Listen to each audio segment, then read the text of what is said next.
It is April 20th, 2023, and the world turns its eyes to the skies as SpaceX's Starship takes off for the first time from its Super Heavy booster launch pad in Texas.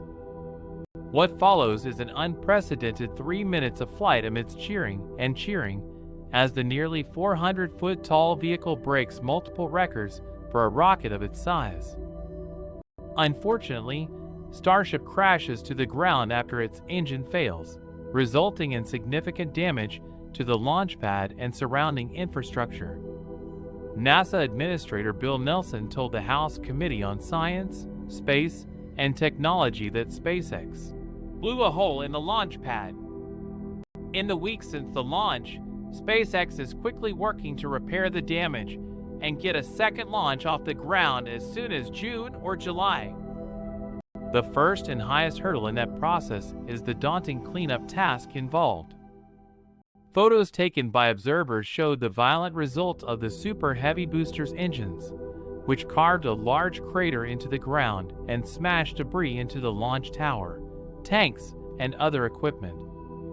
Elon Musk tweeted that he hoped that the rocket hadn't heavily damaged the launch mount, but it was still too early to tell.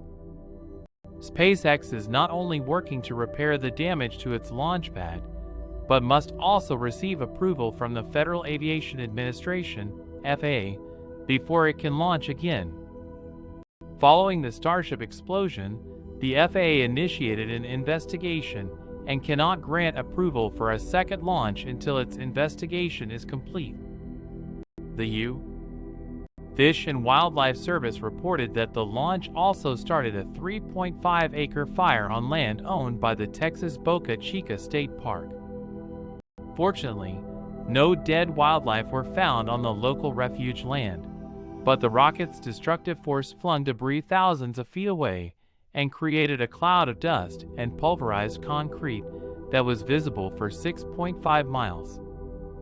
In addition to cleanup and regulatory approval, SpaceX must also build another prototype of Starship ready for launch. Gwynne Shotwell, SpaceX president and chief operating officer, admitted that the initial launch was delayed in part due to production delays.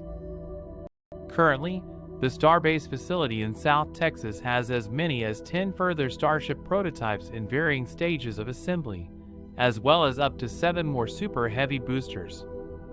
The world watches another attempt to launch Starship with fingers crossed and eyes to the sky. As the biggest, most comprehensive rocket development program ever,